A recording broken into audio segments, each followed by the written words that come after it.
Hey everybody, it's time to do another art project. So I thought today that we would try and draw like Dr. Seuss. I dug out a few books from when my kids were little, and we'll take a look at those a minute and see how he drew things like houses and cities and landscapes and things like that, because I was hoping that we could try and draw maybe a neighborhood or a cityscape kind of like Dr. Seuss. So this should be fun. So anyway,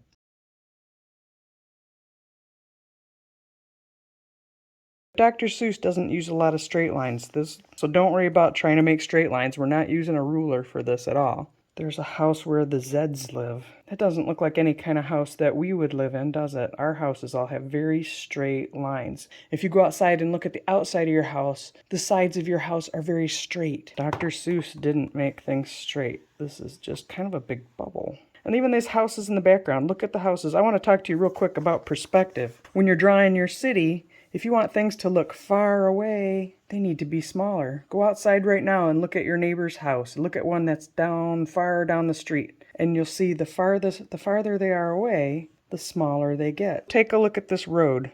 Real curvy and bumpy. And again, things that are far away are smaller. So the car here is big. The cars way back there are tiny. All right, I got a blank piece of paper here. I got my pencil. We start with a pencil. We're going to color it with colored pencils. So get out a bunch of colored pencils. Make it real colorful. Dr. Seuss did everything real colorful. I do have one black marker. So that will make our lines. As you noticed here, Dr. Seuss has big black lines in between his colors. I'm going to make a house. All right, let's draw a house. Now, I think my house is going to be a big bubble with a little bubble on the side. Now, that kind of is a cool shape. And I talked a little bit about perspective. So we're going to be looking at it straight on. So my bottom line is going to be straight. There it is. When I add perspective to this, it should look like it's going away from us. So the next line I draw is going to be at the very bottom. So this is my ground. And I'm going to make this line go at a different angle. So I got this line straight, and this line goes off at an angle. And anywhere that there's a spot that kind of looks like a corner, you should draw a line that goes on an angle. And at the top, there needs to be an angle. So all of these three should be pretty similar in the direction that they go. And then this shape is going to be right here. So this is the same shape as we have here. And between these two angles is going to be this same shape. Now my building has some perspective. So it looks a little bit 3D. So I'm going to make a big door. So there's the sides of my door, and I want to make my door top match my house a little bit. And I'm going to make a doorknob. You can put it on any side you want. There's a doorknob. I think I want some molding going around the door, so I'm going to make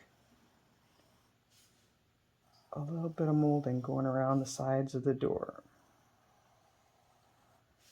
All right, and a window. Let's do a tiny window.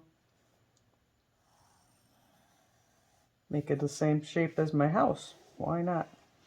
All right, I think I'm going to make this window look like it has some perspective, like we can see in it a little bit. So this is a little bit different.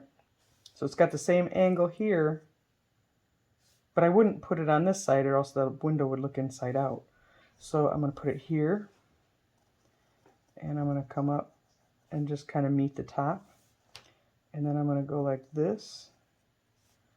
And doesn't that look like a 3D window now? So you're kind of, it looks like you're seeing in. Maybe there's a curtain in here. There's a curtain inside the window. In the window curtain. Now let's see. Maybe I want to put some sidewalk. I want my sidewalk even to have the same angle as here. So see that?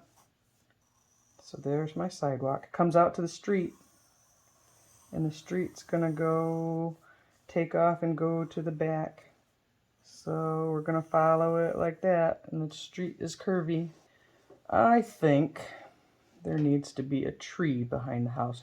Truffula trees, and they kind of were big, tall stick of a tree like that, and I think they kind of went like this. My favorite. All right, I think these should have some stripes on them. Maybe a small bush lives alongside of this house, and maybe another one over here. Smaller truffula tree, because he's farther away. And you know, it kind of looks like he's floating back here, so we got to put some ground. So let's give us a horizon back here. So the horizon lets us know that Earth happens back here.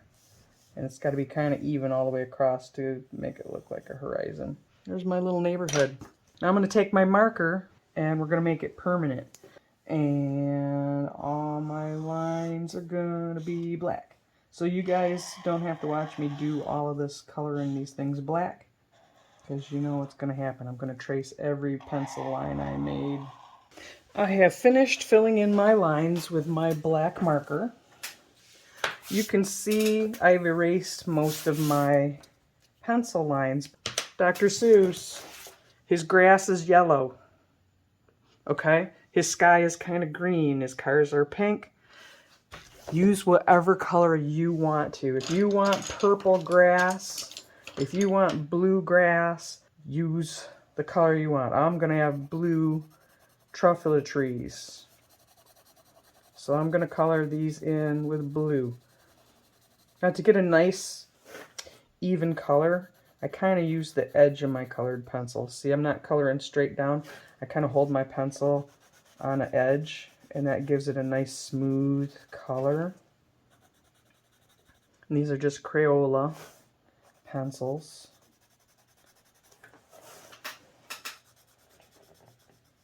So my trees can be whatever color I want. My grass, you know what, maybe I'll take a message from Dr. Seuss and my grass is going to be yellow. Also, if you want to stop at a line, a good thing to do is see where my finger is, and I'm running my pencil into my finger. That stops me from going into the road. So there's a trick for you. Side of my pencil and run right into my fingers. Then you can color like a maniac. It's probably like an earthquake on my video right now. But look at how nice that looks just when you use the side of your colored pencil. It doesn't look scratchy. It just looks real even. Alright, I'm going to color this in and then I'll show you how it turned out, okay? Here it is. This is my Dr. Seuss drawing. I want to point out a couple of things that I did. I made my house kind of this lighter pink on the front. And then I took a darker pink to do the sides. And that helps with perspective too. So it makes the sides look different from each other. I also colored lightly with my colored pencil. And then I took the point and made some dark areas on my trees. And that gives them some shadow. Where do shadows happen? Mostly opposite of where the light's coming from, so probably the bottom since the sun is up top. So if we give some dark areas to the bottoms of the trees, that makes them look a little bit more three-dimensional too. And I did it with these trees, and this house has a light colored front and a darker side. When I did my sky, I didn't make it all blue. I just did a little bit of blue here and there. That makes it look like maybe there's some clouds. Maybe there's some clouds in the sky. So you don't have to fill it in completely with color, and you don't have to color it all flat. Try and see what you can do to make it look like it's three-dimensional. Look, making this darker. How that makes that look like that door is standing out a little more, like I did over here. Hey, while you're at it, pink is similar to red. What happens if you color with red over top of your pink? It makes it darker. Try that. Layering your colored pencils gives you kind of some different effects. That's it. Have fun. Go crazy, make some creatures if you want to. It's your world. This is how you do it. Thanks for coming. We'll talk to you later. Bye.